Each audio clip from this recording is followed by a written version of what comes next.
Oh yeah. Hi everyone. I'm really excited to introduce our guest today. And I have a little story for you. I actually met Joanna last year at the TED conference while standing in line. And that wasn't the only one conversation we had. We had multiple conversations after that where we were just talking about many different topics and just in general, what I love about her is one, her energy, and two, just her way of looking at the world that it's just so fascinating to me. And so I ended up deciding to work with Joanna, really kind of she was able to help me through choosing a job that had a few different decisions to make, and she really helped me really tap into this notion of someone who's buying my potential, like that's something that's really valuable, and also just kind of understanding more about how to talk about my potential as well. But I don't want to share all the different things that she shared with me, because I think she'll go over a lot of time much more eloquent ways than I can. But I just absolutely really love working with Joanna, and it helped me with making a decision that I didn't think I would make in the beginning, but that made just so much sense afterwards. So I'm really thrilled to bring Joanna to speak here at our monthly career development series. And Joanna also has a new book out, so I'm really excited to hear a little bit more about that later. But I like to kick it off with, Joanna, you like to say that every decision about you and your opportunities is made in a room that you're not in. Can you tell us a little bit more about that? Let me expound on that.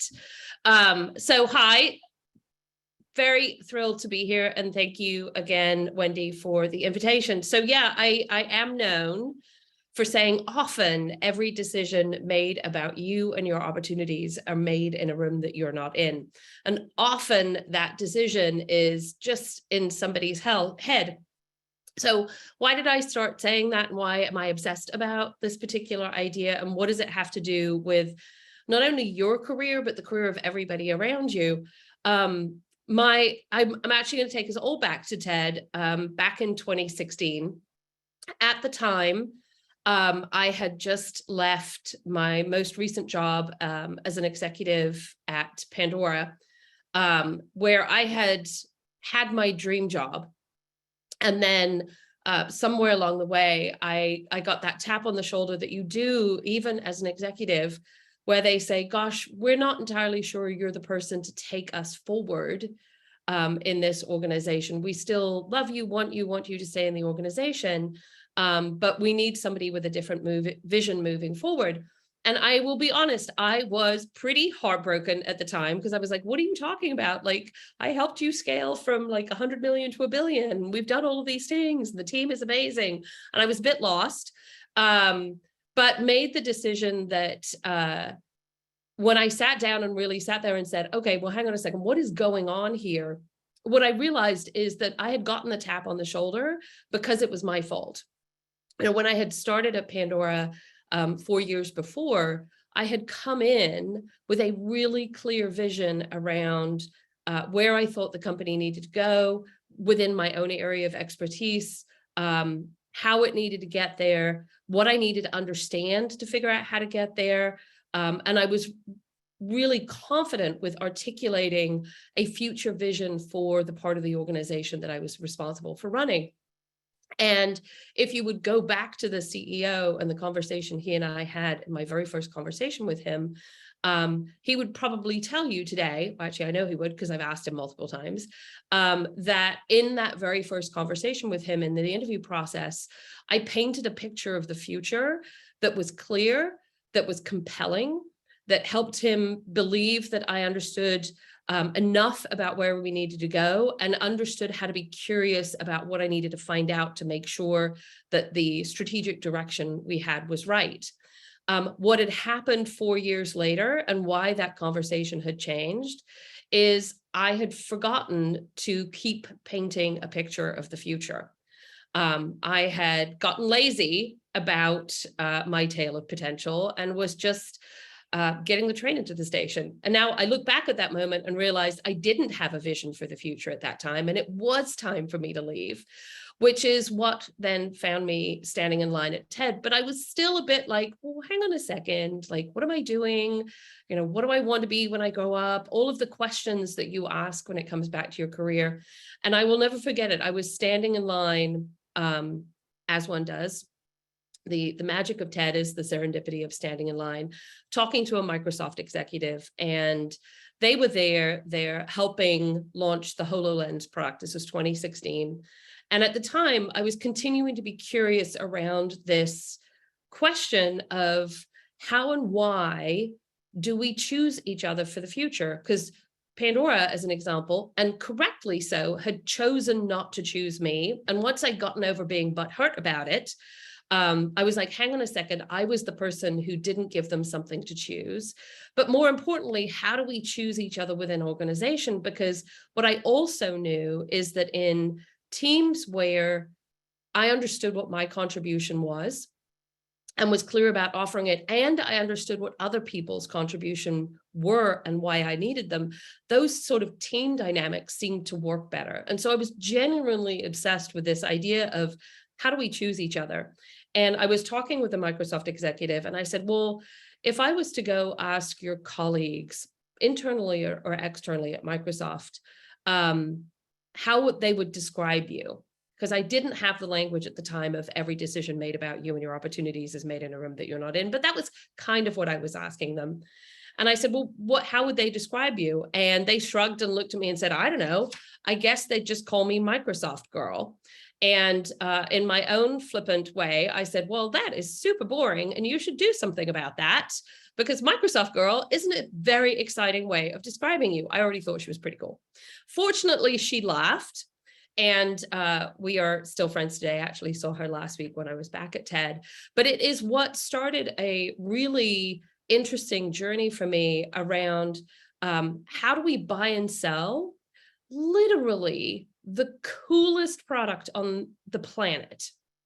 And that product is our future time, which is what's brought me here today, because as somebody who has spent the last 25 years helping other companies buy and sell people's future time, but more importantly, buy and sell their products, often products that people couldn't touch, feel, or see, often products that had never been seen before. I was very lucky. I got on the early bandwagon of both Web 1.0 and Web 2.0 products. And what was consistent about that is we did a better job of selling those products that we did around our own potential and our own talent. And as I've continued to unpack this idea, you know, it really blows my mind that we use a tool that is akin to, let's assume he was alive today still, Steve Jobs walking up to you and handing you the user guide of the iPhone and saying, buy this product.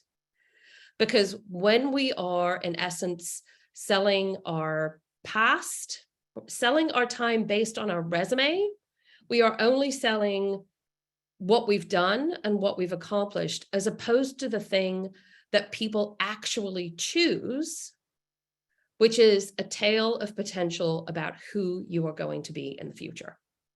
And this idea is what I have been obsessed with ever since. And now really talk about how do we actually change that conversation. And right now I do it one at a time with wonderful people like Wendy, and or when I go into companies to help like this, because what is also true is when you are clear with what you have to offer and why somebody might want it, and they choose you for that, everybody wins.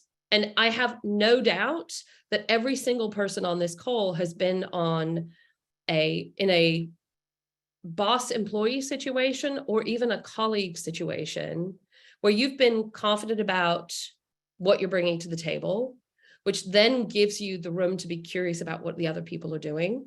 And the other person has been excited to collaborate with you. And when that equation is balanced and both people are clear about your tale of the potential, the story of the future you, then it makes it easier for you to get creative, to get collaborative, to do all sorts of magical things. If that equation is out of sync, if what you're offering and what they want from you, or what you want from somebody and what they're offering are out of sync, somebody in that equation is either bored, scared, or stuck. And I know every single one of you knows that if you are bored, scared, or stuck, you are not your most fabulous, amazing self.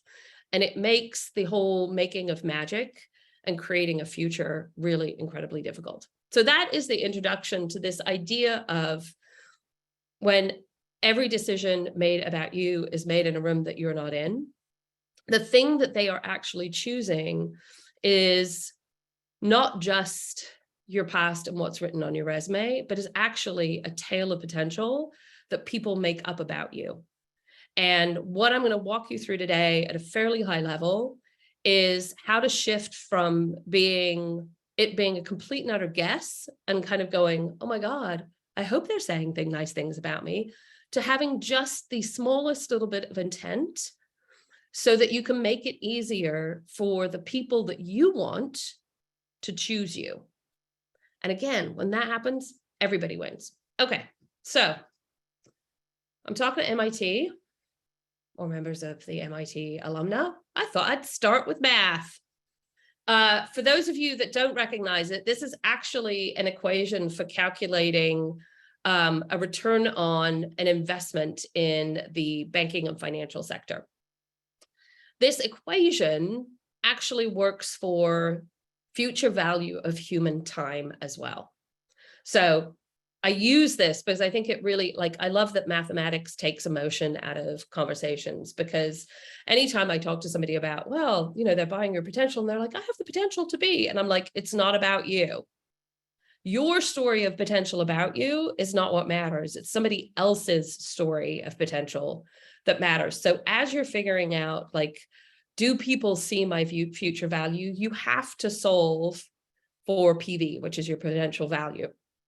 Here's the other thing that makes it incredibly interesting and slightly complex, is that when you start breaking down how people choose, and specifically choose future time, your future time, they don't immediately go from, oh, I totally want this, to, and now I am going to buy it.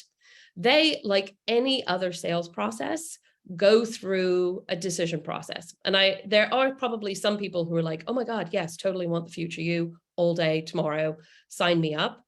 I would suggest that if you don't actually have them go through the steps, you might find that they will be disappointed in the product. So thinking about that, when somebody is first introduced to you, so standing in line at TED, first meeting at an event or a cocktail party or wherever it is, they are, excuse me, moving into what I call awareness stage. So before that moment of connection, they didn't even know who you are. In an awareness stage, we have very little information and we are having to guess. To move from awareness stage to intrigue stage, which is where they say, oh, hang on a second, there's something here that I am curious to learn more about. What we do tend to do today is say things like, so if I was standing in line at a conference or what have you, and somebody says to you, what do you do? Most people come back with, oh, I'm X title at X company.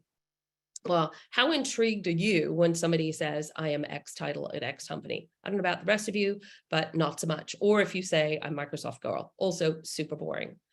Now, I will also say that somebody, when I was at TED once, said, I found a new dinosaur, and I was absolutely intrigued, almost instantaneously intrigued, because I was like, hang on a second, what is going on here?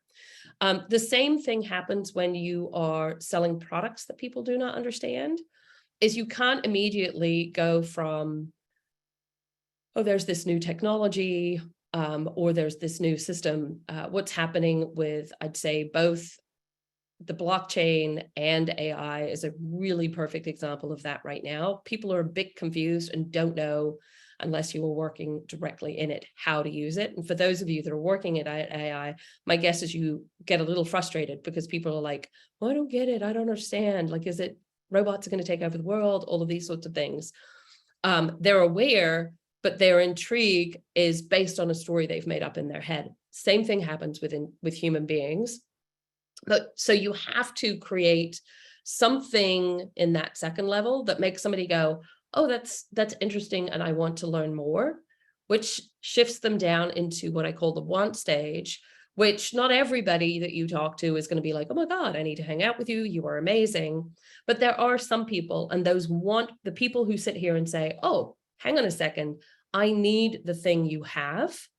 Those are the ones that shift to want, are the ones going to move into action. So as you were thinking about how you are telling your tale of potential, really thinking about where is the person you're talking to in these potential phases. Are they just getting to know you? Are they intrigued about you? Have they already articulated that they want to collaborate with you, or are we in an action stage? And that will start to shift instead of, I do apologize. Instead of having to share everything and anything about you and crossing your fingers and saying, I hope this is something you might want, actually thinking about how do you walk them through. And so now I am going to start talking about that. So what are we talking about when you talk about the intrigue element? Hang on a second. Wendy, can you hold just a second? Because I have a tickle that is not going to go away. No worries. You want me to pause real quick?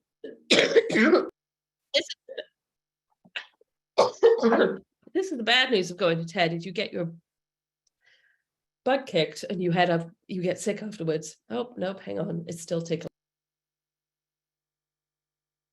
Okay. So I've started to allude to this a little bit. So when you are offering your future time, and I'm going to use software as a framework for this, you are offering, in essence, your operating system. And you think about how you, and I'm going to completely simplify this, almost obnoxiously so, not an engineer. And so I apologize ahead of time for those of you that actually build software, because it's much more complex than this, but this is a really simple framework. Again, when you start somebody in a process, you have to start with a simple framework. And you think about the operating of system of you. And there are 3 layers to it, like software. There's a database layer, there's a business logic layer, and the UI layer. Your database layer is all of your experience and your accomplishments and the things you've done and the things you've practiced. This is where all of the insights of what makes you brilliant and helps you make decisions in the future comes from. Then you have your business logic layer. And your business logic layer is, what do you do with that data? How do you think strategically? How do you create things? How do you build things? How do you collaborate with people? How do you communicate? It's literally how your system works. And then your UI layer is, what is your personality and what do you look like? And all of the things like, are you introverted or extroverted? Or all of the things that make you who you are as a person. Where I think we tend to guess and where we have no language to describe ourselves is in that middle section of potential. And or what I call your business logic layer. So I want to unpack that a tiny bit.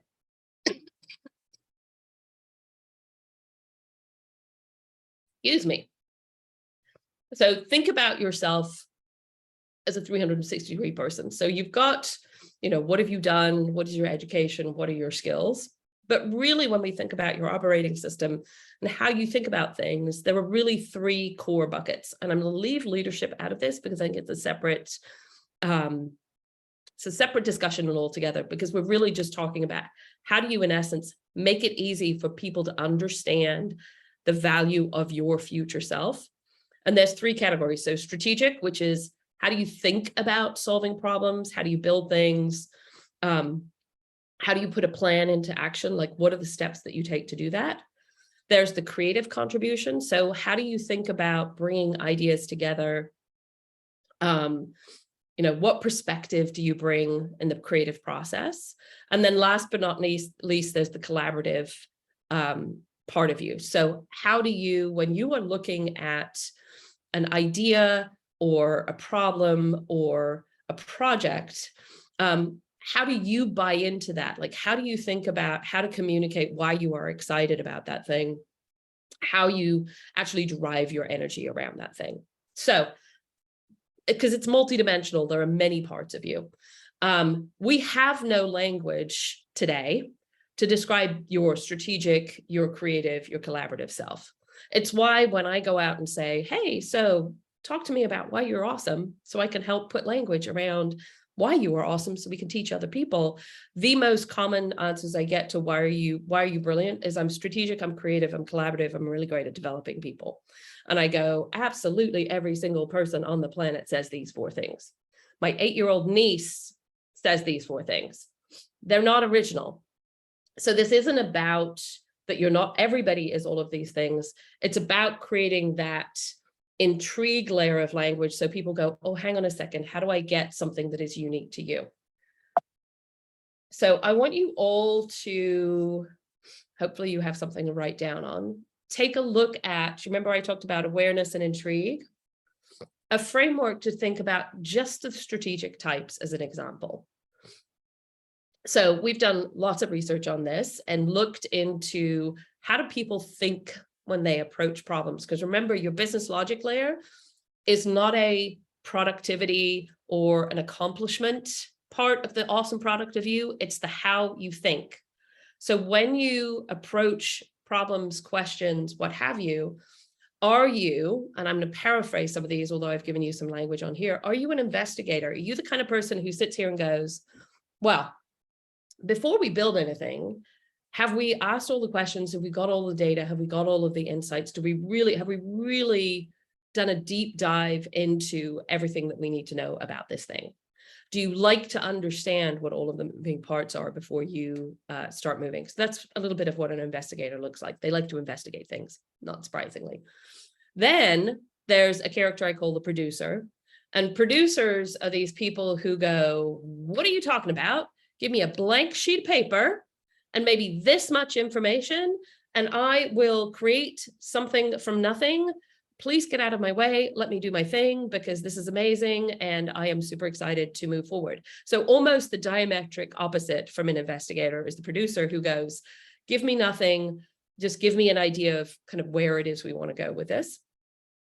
The second 2 are twins, but unique. The first one is, I'm going to go to the top right, is the transformer. These are folks who, when they're looking at a problem or a question, say, all right, so we have this thing here and it's amazing, but it's not really working the way we want it to.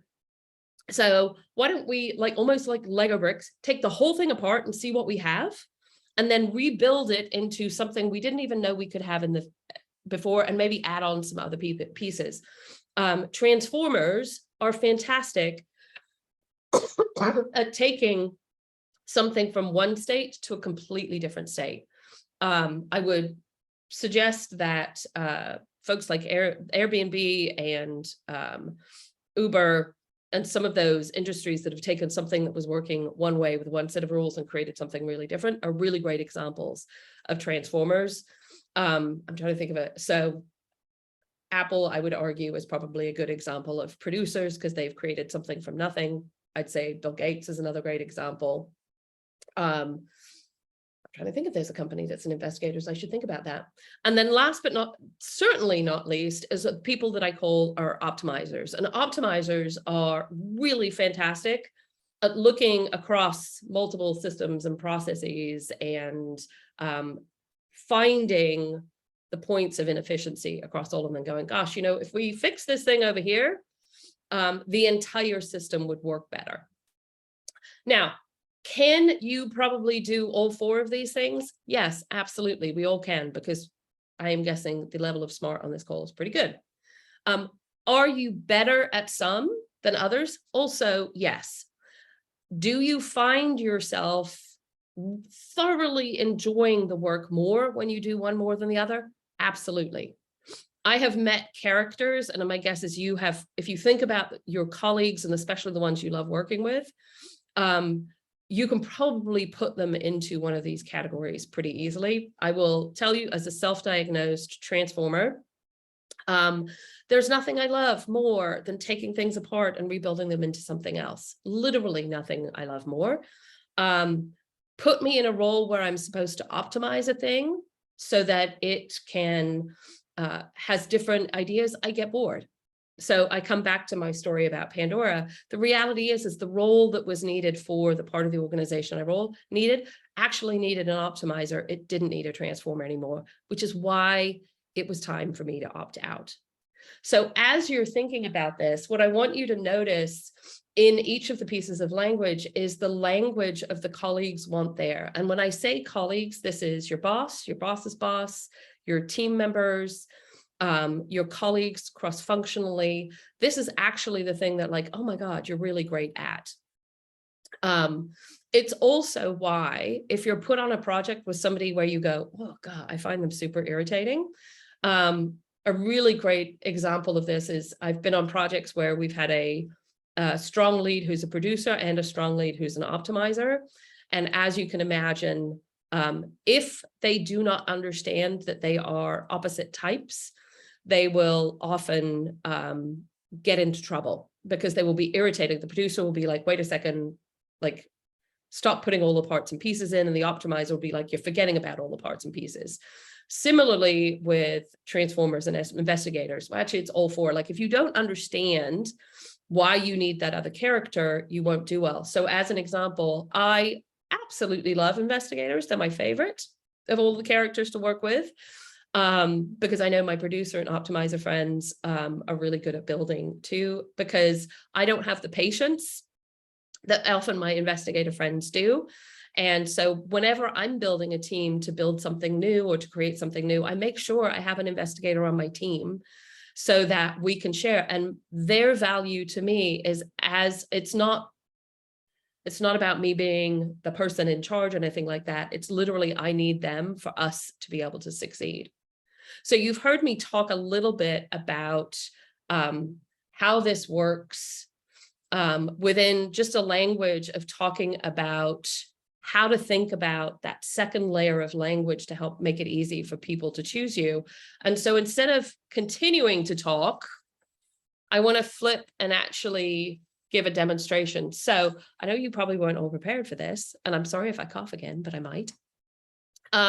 Is anybody game for being a volunteer and getting a bit of a makeover on how to teach them, so other people, about why you are fantastic and brilliant?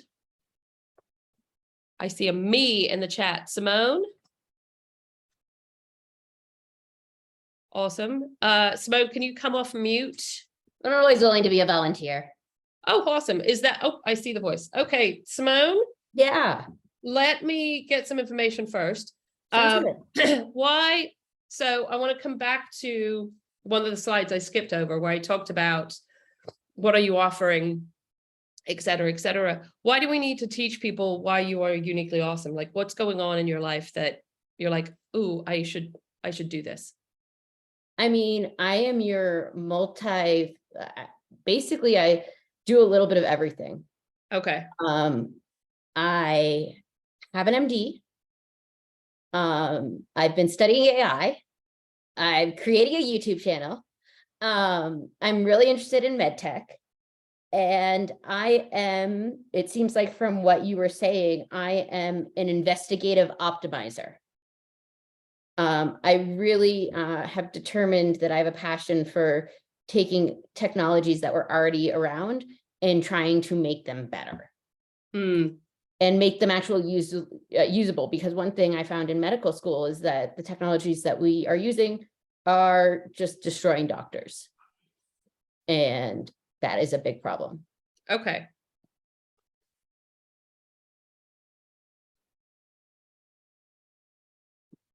Okay. Who do you need to have say yes to the future you?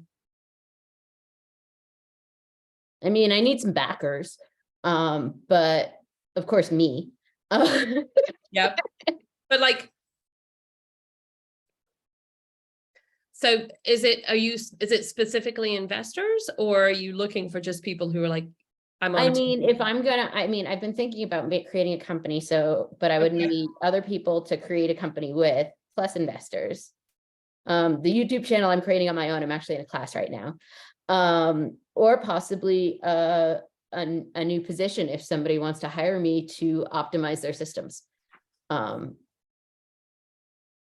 And I'm also a teacher. I've taught at one point. I've done a little bit of everything, which I actually find to be problematic in the corporate world, because people I notice they want specialists, not generalists. Specificity, right? This is, and only because you're volunteering and I want to kind of share with everybody. So if you haven't already figured out by now, I am a salesperson at heart, and this kind of salesperson who doesn't, there's two kinds of salespeople, and I want to be really clear about this because I think it's important for people to understand, because in this working world, you are selling your future time. And if you are not thinking about that, somebody else is buying it from you. And if you're not happy with compensation or your role or what's going on, it's because somebody else is buying you, as opposed, if you're bored, stuck, or scared, it's because somebody else has the power. And we are in a working world where actually the best work happens when there isn't a power dynamic where it's actually equal. And so coming back to the sales piece, there are people who will sell buy the thing I have to offer. And there are people who will sell, I have a thing that you might like. I am talking about the second thing. I am not talking about faking it until you make it. I'm not talking about some hack so that people go, oh, well, hang on, I'm gonna cheat you into buying this. This is literally saying, like, the most generous thing that you can do as a colleague is offer yourself up in the most generous way possible. So somebody goes, oh, I totally want that. And that's when, both from my perspective on sales and my perspective on, again, the coolest product on the planet, which is your time, that is actually the way to create career success for you and for everybody else. Because I am guessing the kind of folks who are on this call may want to change the world, but want to do it for everybody. Okay, so coming, Simone, back to you. So you're an optimizer, you're also an expert. So coming back to you, you are messaging kind of everything, and people can't buy lots and lots of things. I know, that's the problem, because I do a little bit of everything. Okay, so I want you to do a little exercise with me for a second. I want us to bounce forward, let's just say a year from now. Let's not go too far. What would fantastical success look like? What's happening? Well, I either have a great job. My YouTube channel is popping off and people want to watch me. Mm-hmm. Either a great job or I've created a company, but the company keeps on, I don't have the right founders around me, which is... Okay, so how realistically, well, pick one. Well, the job. I think the job is the most stable. Okay. Just so I can put you in a tiny bit of a bucket, what kind of job are you looking for? I'm looking for something, I think, in product management, because I like to optimize. Okay. Product management in health tech? In health tech, yeah. Okay.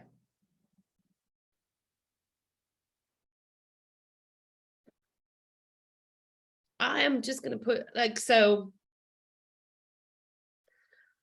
welcome to what coaching looks like with me, because I'm going to push you a tiny bit and say that optimizers aren't always the best product people. Okay. Because product people are building a future that doesn't exist. They're not making the current state work better. But I hear you that you say you're an optimizer. I might be a little bit of a transformer. I'm basically... You cannot be... I'm not a producer other than in my videos. Okay. You cannot sell all the things, because no one's going to remember. I know. If I said to you, oh, hey, I'm a producer, transformer, optimizer, and investigator, like, your brain explodes almost immediately. But I'm going to stick with optimizer because you've said it multiple times. But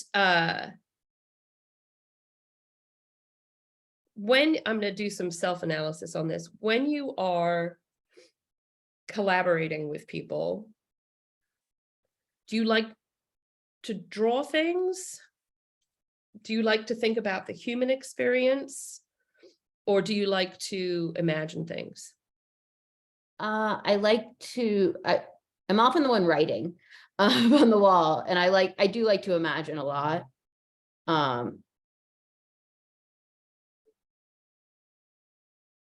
Okay. I don't tend to draw as much. I use a lot more words. Okay. And if I was to go ask other people why you are uniquely awesome, what do you think they would say?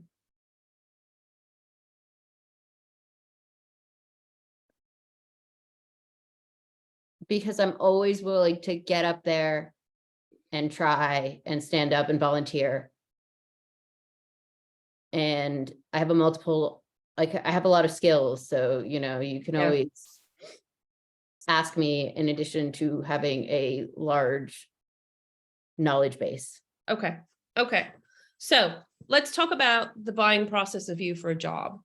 The good news is I'm guessing your resume has things like MD and all of the other MIT stuff, like all of the fancy stuff that makes you super fancy and fabulous, right?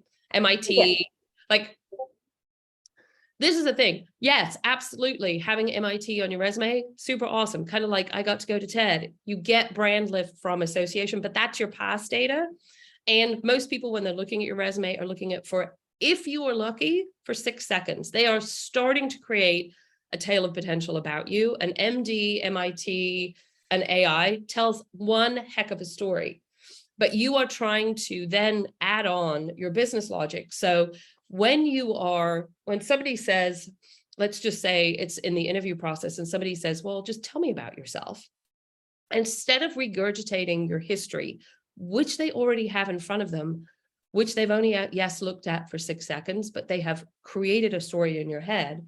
What you can say to them is that when you approach projects, doesn't matter what it is, you come to it with really 3 mindsets.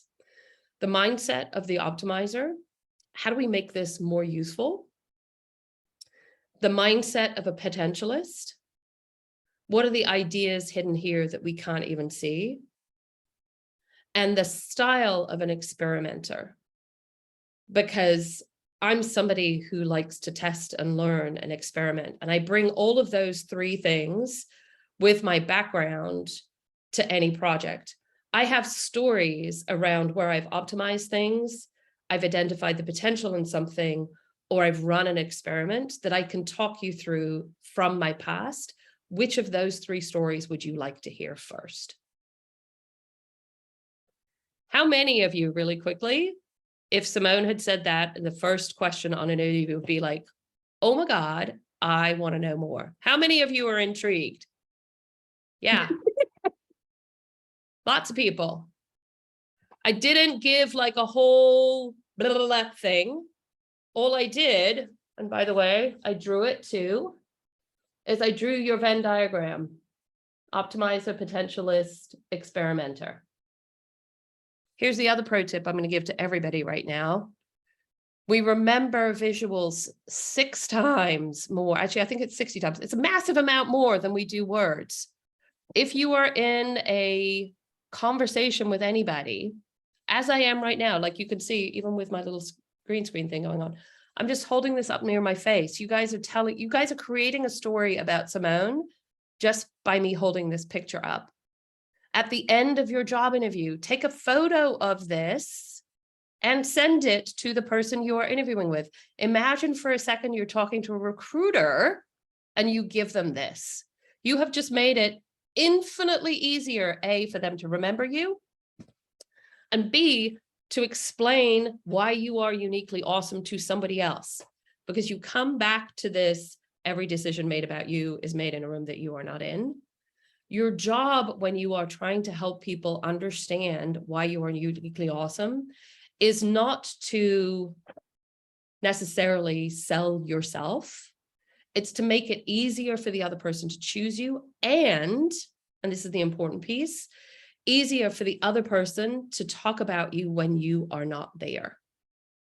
Because every decision made about you is made in a room that you're not in, is what is happening there. And so, and you'll notice, does not have to be pretty pictures. This is a really easy way of doing that, and very simple. And that, what are your 3 things? I have a story for each starts what I call the intrigue conversation. Now, Simone, you better have 3 really compelling stories that are different, that actually talk about your value. Like, what is it you've done as an do you have 3 stories in those 3 categories?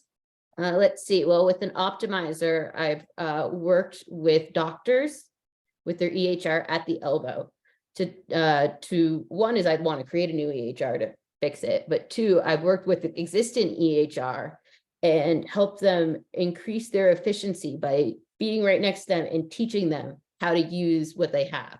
Okay. How much did you increase their efficiency by? Do you have a number? I mean, probably 50%, 100%, like huge amounts. They were like, when I came around, they're like, oh my God, you're here. Okay.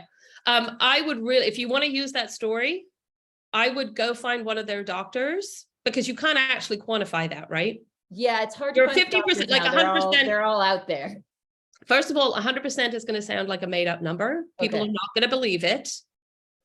And they're going to basically write you off, because they're going to be like, oh, that now sounds like you're bragging, which you're not.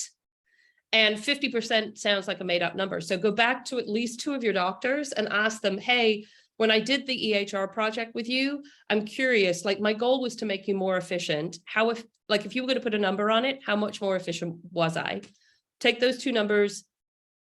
I'm talking to MIT, you know how to do math. Find out what the average is. Yeah. And then when you, instead of all of that other stuff that you just said, so, okay, so you want to ask about the optimizer. I worked on this project called the EHR, and my main goal was to make the doctor more efficient. Now, I asked them how much more efficient I got, and their average was 38.2%, like whatever the number is, still sticking impressive. Now, what worked around that is that I worked at their elbow. So this tells you, now you can get into 3 new things about yourself. So it tells you, you were invited into the room, you know what you're talking about. You were seen as an expert in whatever the thing it is you do. I'm assuming your buyer understands what an EHR thing is. I have no idea. Personally. Electronic health record. So okay. basically I was taking the electronic health record. Awesome. But like making it better for the doctors. This then starts to tell your story of your expertise and actually backs up the fact that you have an MD and you went to MIT and all of the other good things. That is how to start telling the tale of potential, because you're anchoring, you remember my sales funnel? You're anchoring at the top with something really simple that somebody can remember, and then adding value underneath. And this is how you can architect making it easy for other people to choose you. Welcome to my brain. I know how all of those things work. I'm sure some of you are like, wait a second, I have like 5,000 questions. So why don't we do that for a moment? Because I've just given a demo. Do you feel like you go get a job now, Simone? I mean, I hope so. I hope so too. Yeah. Think when you were answering questions, and this is for everybody, think about what it is you want to teach the listener so that they can teach other people. Because that's actually how to generously sell your potential. My last tip on this is I highly recommend practicing this with people who already are buying you beforehand, because it's really weird to talk this way about yourself the first time you have to do it, because we've all been kind of brainwashed in the other way. When you do it, even if you're doing something as simple as this, when you present it to somebody, I really recommend saying to somebody, hey, I heard this really weird framework from this slightly crazy lady the other day, and I'd like to practice it with you. Use the word practice out loud, because it gives you a bit of a get out of jail free card. It also puts the listener in a different mindset, as opposed to being a critique. They understand this is in process. Then you say, so we're going to pretend I'm in a John of you, and you've just said to me, tell me about yourself, and this is how I'm going to answer it. You're then going to answer the question. At the end of it, do not ask, what do you think? Unless they are somebody who could potentially buy you in the future, because we don't really care what they think. Plus, when we ask the question, what do you think? We are immediately asking for a critique. We are not trying to decide whether you are awesome or not, because you are. What we're trying to find out is what landed. So what I want you all to get really comfortable asking, instead of what do you think, before you ask what do you think, is what did you hear? And when you ask the question, what did you hear? Two magic things happen. One, you will find out whether they remember optimizer, potentialist, experimenter, and which of one of those is most important to them. Because they're not going to be able to say all of the things. They're going to go, oh, you said something about optimizing and experimenting. I don't know, blah, blah, blah. That's what you want to hear. Second of all, and this is the super magic part of it, you just gave somebody who was already buying you a practice session on how to talk about you in the room that you are not in. Because here's the thing, your potential operating system, the business logic part of you, is so clear to you that you know how to, it happens, right? Unless somebody is taught how to describe that, they will often say, oh, Simone is just really good at getting shit done. Getting shit done is amazing. You absolutely do this. But if you are known as getting somebody who just gets shit done, which is an amazing thing to do, all you are selling is productivity, and you are not actually selling the value of the product. And so getting somebody to shift from, I just really trust that they're going to make it happen, to they make it happen because they understand how to optimize, how to see the idea as a potentialist, and how to then put an experiment in place to make it happen. That starts teaching people how to talk about the future you. Okay, so I said we would get to questions. Wendy, I think the floor is yours on switching this over. Oh God. Yeah. So, well, if you have a question, raise your hand. If you do want to ask a anonymous question, please feel free to message me directly. And as we're like kind of getting the hands raised up and people getting their questions, I want to ask a question. So, Joanna, you recently wrote a book about Cinderella, which doesn't really seem like, to what? be a career book. So I'm curious, like, why did you choose Cinderella Sure. in your book? So for those of you who don't know, and by the way, you can go to joannabloor.com/more, and there's links to all of my stuff. If you want to learn more, I post pretty regularly on LinkedIn. But yeah, I just wrote my first book called Tales of Potential, the Cinderella story you didn't hear, because I've been doing this for years. And every time I would talk to somebody or come to an event like this, they'd be like, oh, can you give me an example? Can you give me an example? And what I found was that there were not enough examples that I could give. So I went in search of the tale of potential that I thought was truly the most universal story that everybody knew, and a story that was truly misunderstood. And my searching brought me to the fairy tale of Cinderella. And when the book actually talks to us, like if I asked you all whether you all thought Cinderella was an amazing character, you would all say, ugh. You know, she's kind of pathetic and needs rescuing by a prince, and, you know, super sweet, but like not a very inspiring character. You are telling a tale of potential that you have been taught. And I have a new story to tell you. I actually think Cinderella should be at least a COO, if not a COO of a really big company, because she's actually super strategic and smart when you think about her tale of potential in a different way. And so I've used the story of Cinderella and how she actually strategically makes all her dreams come true as a roadmap for your career. So every part of the story has an aligned real world story on how to think about how to teach people about your unique value and ultimately creating your own happily ever after, which is what we are all 7 or 70. We are all trying to figure out how to be better in the future. So I'm curious, what are 2 of the career lessons? Oh, there's a bunch. So one of my favorites is ties actually back to Simone's graphic. So you think about the story we tell about the glass slipper on the stairs. Most people think, oh, you know, she left it behind, kind of sad. That's really nice that the prince picked it up. I actually think it was a very strategic move on Cinderella's part. You think about in the split second she had to make that decision. And we were not talking about leaving behind some like CVS flip-flop situation. And for anybody, there's no way I would leave that kind of a shoe behind. Let me just put it that way. I'm not sure I'd even leave a CVS flip. I might leave a CVS flip-flop behind. But she left it there on purpose because the slipper had 3 jobs. It was the visual story. One, she left the party early. She needed to make sure the prince had something to remember that he didn't need to dance with other girls because he'd already met the one. This is the equivalent of leaving a graphic with a recruiter or in the interview process, so they remember you over all of the other candidates. He did not end up dancing with the other girls. The next morning, the prince had to go to his decision makers, aka mom and dad, and say, I found the one. I want Cinderella. Again, use the shoe to tell his parents, because apparently teeny tiny feet are a thing in fairy tale land, to teach his parents that he had found the one. This is the equivalent of the hiring manager going to the boss and saying, this is why I chose this individual candidate. And then last, but certainly not least, it was what the prince used to actually find Cinderella the next day. I think we all know that story. So, you know, in today's world, Cinderella would have had to have left a resume behind.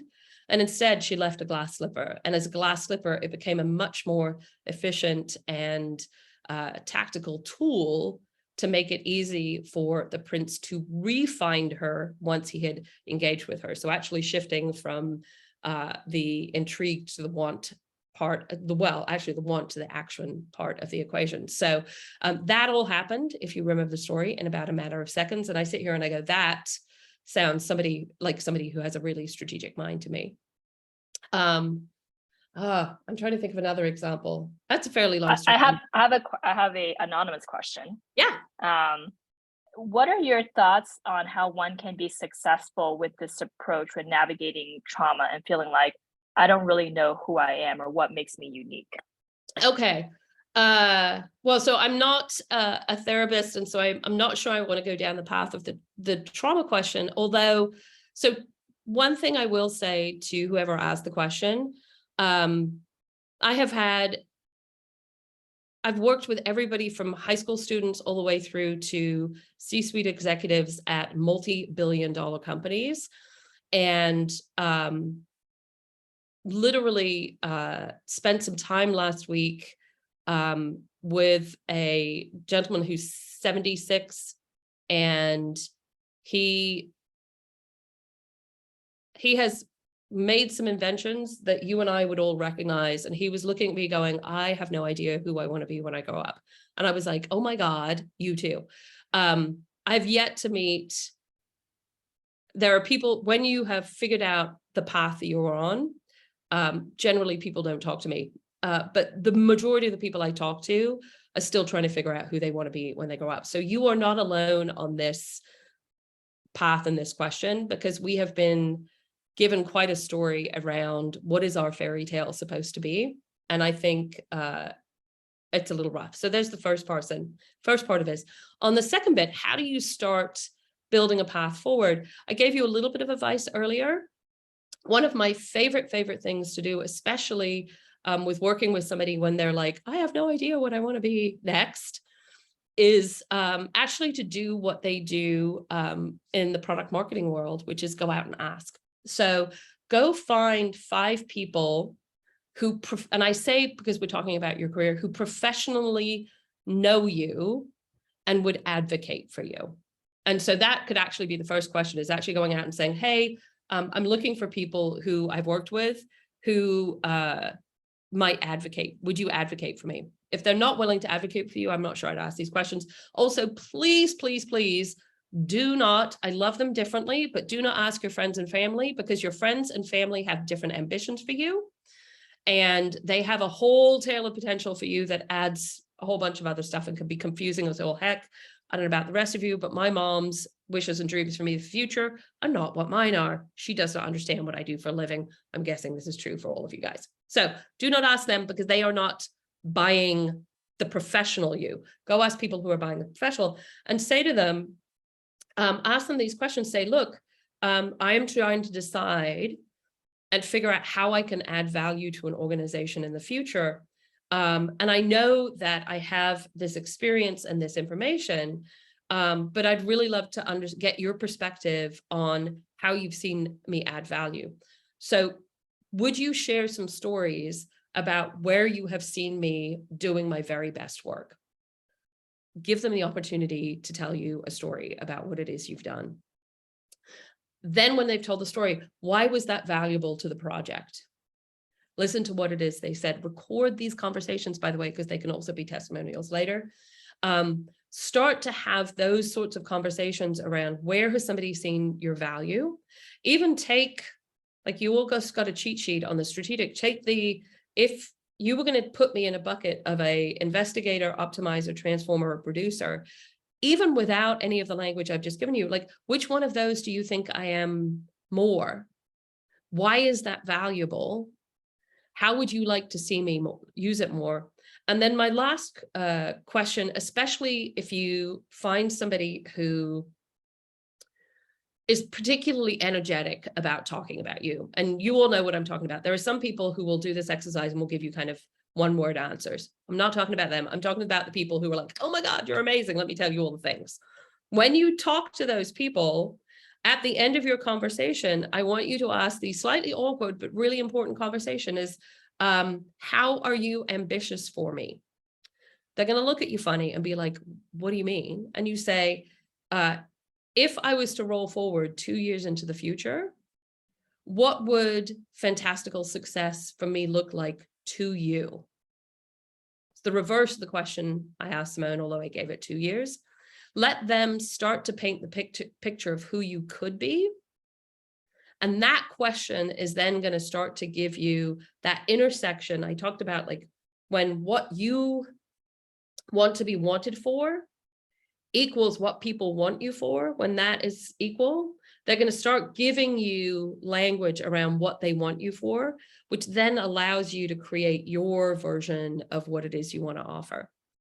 I highly recommend keeping the people who do have those conversations with you in your Rolodex and thanking them profusely and asking them for feedback along the way, because if they have invested with you on that part of the process, they're going to continue to invest with you. Because I also know, I'm going to throw this out to the room, that we all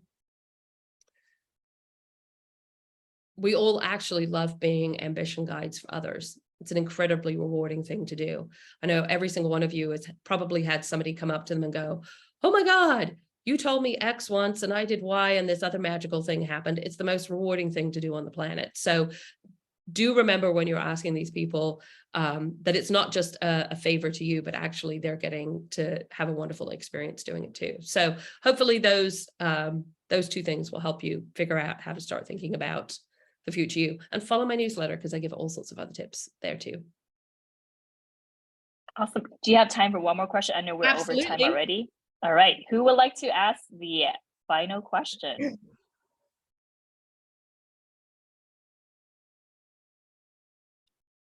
Super quiet. Bruce. Oh, did we get one?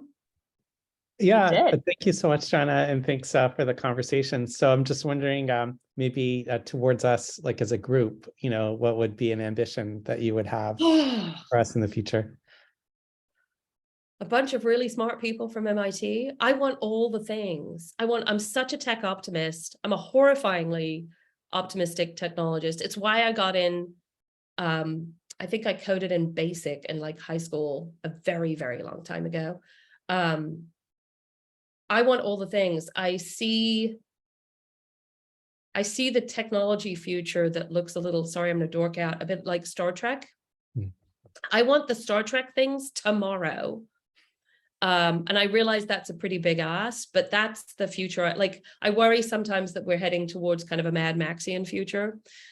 And this is why I do the work that I do, because the current state with this whole just look at our past and like the top person wins sort of narrative is a bit, isn't very generous, and is a bit of a selfish model. And I look at Star Trek as a model that is just chock full of collaboration and generosity and powered by technology.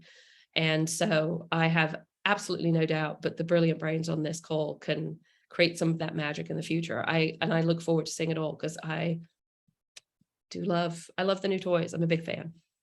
I love that for two reasons, and I'm excited about your book and the intrigue. But two reasons: the technology, of course, because it's fun to build cool technology as a product person, but also that vision, of a future, social future that was in the Star Trek. Yeah, I thought Gene Roddenberry's a genius. Yeah. Yeah. For those of you that, so you think about, this is, when I talk about this idea of being generous about your time and making it easy for people to choose, even if you go back to 1960s Star Trek, which if just paint the picture of what the 1960s looked like, there were race riots. We were in the middle of the Cold War, all sorts of slightly horrifying stuff going on. I was not living in the United States at the time. And yet, when you look at the bridge of the Star Trek Enterprise, you had a Russian flying the ship, you had an alien on the ship, and you had an African-American woman who played a strategic, really important role in being the first voice that often an alien species heard. And I sit here and I say, that's a future I could sign up to, because it is truly one of the right person for the right job, doing the right things for a larger mission. I just dorked out on Star Trek. And with that, thank you so much, Joanna. I know there's probably tons more questions. Usually, the questions come, I feel like, after the events end. But thank you so much for your time. And if people wanted to get in touch with you, how would they be able to get in touch with you? Yeah, so absolutely on joannabloor.com. I'm most active on LinkedIn. I share there quite a bit.